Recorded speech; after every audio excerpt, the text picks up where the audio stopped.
Eh bien, écoutez, je suis assureur à Castets et puis dans plusieurs villes du département, à Biscarrosse, à Mimizan, mais ça, c'est ma nouvelle carrière professionnelle.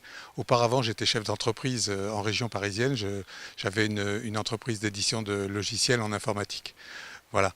Alors pourquoi j'ai monté cette liste ici à Castets? Simplement parce que depuis toujours j'ai défendu les valeurs de la gauche et il n'y avait pas ce courant représenté au niveau des listes à Castets, puisque la dernière fois il y a eu une seule liste qui a été menée par Jean-Pierre Béguerie.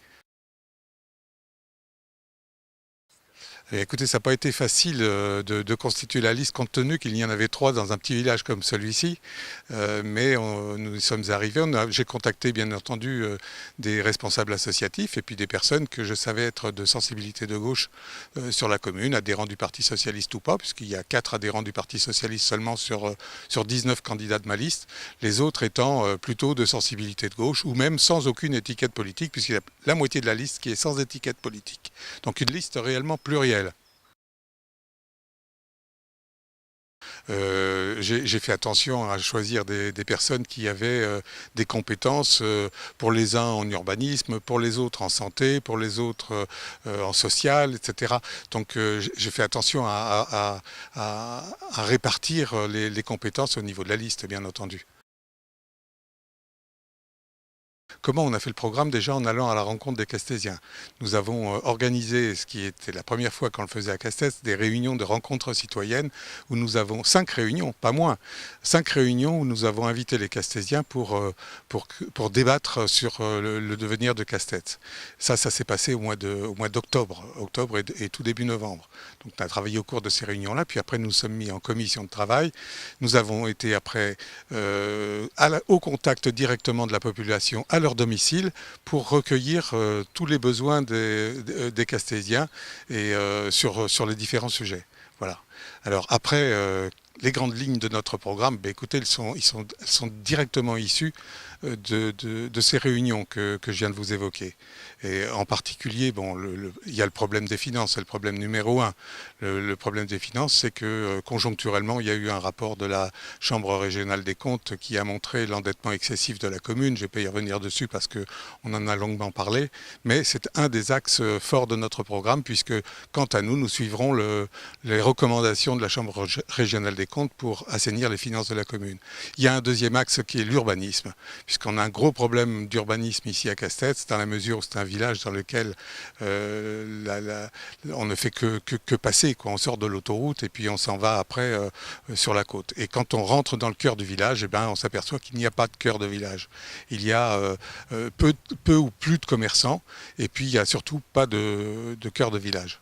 Voilà, donc là, il y a un gros effort à faire et ce gros effort, c'est déjà de refaire toute la voirie de l'artère principale de la commune qui avait été promise par la mandature précédente et qui n'a pas été réalisée, de faire le PLU qui avait été aussi promis par la mandature précédente et qui n'a pas été réalisé. Ça, ce sont déjà les deux axes principaux de notre plan d'urbanisme. Et puis le troisième, c'est de développer un cœur de ville pour justement avoir un village qui soit paisible et harmonieux dans lequel il fait bon vivre. Voilà.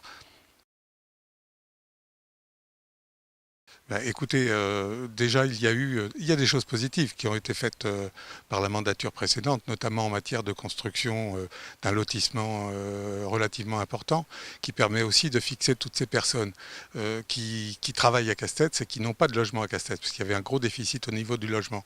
Ça, c'est dans les points positifs. En revanche, il y a encore beaucoup à faire au niveau des entreprises. Les mandatures précédentes, puisque je pourrais dire que le maire précédent, mais aussi ses prédécesseurs, avaient œuvré pour permettre l'implantation d'entreprises sur Castets. Il y a encore beaucoup à faire sur ce plan-là, et notamment au niveau des zones de la communauté de communes.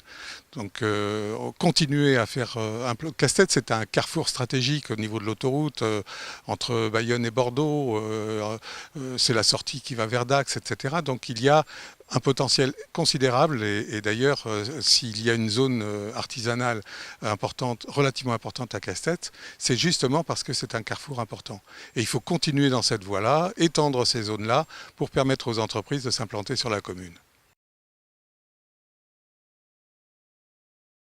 Et j'en rajouterai encore un autre qu'il ne faut pas oublier, c'est qu'il y aura vraisemblablement un transfert de charges de l'État vers les collectivités locales. Et en l'occurrence, il faut qu'on anticipe aussi ce poste de charge complémentaire. Il y a un gros effort à faire sur le plan financier. Ça ne veut pas dire qu'on va bloquer les investissements, bien évidemment. Ça veut dire qu'il faut les ralentir. C'est ce que dit le rapport de la Chambre régionale des comptes. Faites une pause dans la politique d'investissement de la commune. Ce n'est pas considérable, mais il faut faire une pause. Ça veut dire que les gros investissements en équipement, eh bien, il faut les suspendre. En revanche, on peut quand même déployer les investissements qui intéressent la totalité des Castésiens, comme la voirie. Ça, on peut le déployer. Et le cœur de ville dont je parlais tout à l'heure, notre projet cœur de ville va s'étaler forcément sur une ou deux mandatures. Ça ne va pas se faire du jour au lendemain et on ne va pas se lancer dans des grands travaux gigantesques du jour au lendemain. Voilà. Donc oui, il faut faire une pause dans les investissements, il faut continuer à en faire bien évidemment, mais de façon plus raisonnable. Et quand même en lançant une politique de réduction de la dette, c'est-à-dire en consacrant une petite partie du budget pour résorber petit à petit la dette et la descendre à un niveau d'endettement qui correspond aussi à la richesse de la commune de Castets, bien entendu.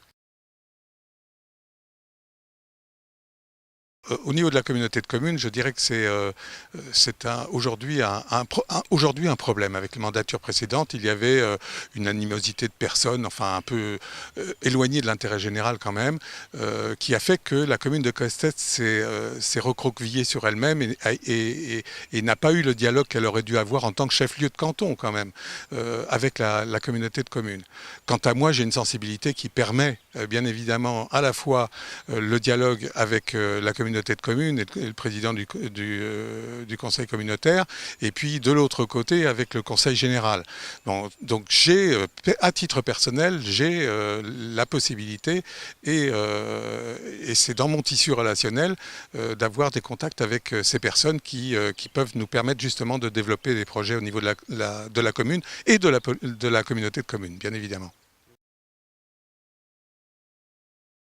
Eh bien, écoutez, je vais dire, c'est la voirie de cette grande avenue qui traverse Castets. Et puis il y a un deuxième projet qui est de compétences communautaires, c'est le projet de la crèche.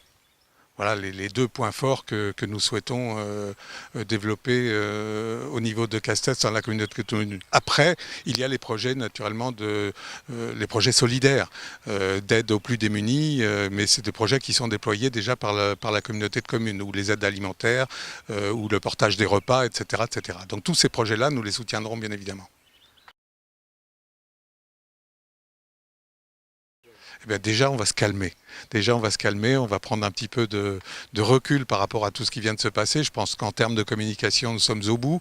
Il reste une semaine devant nous pour le premier tour.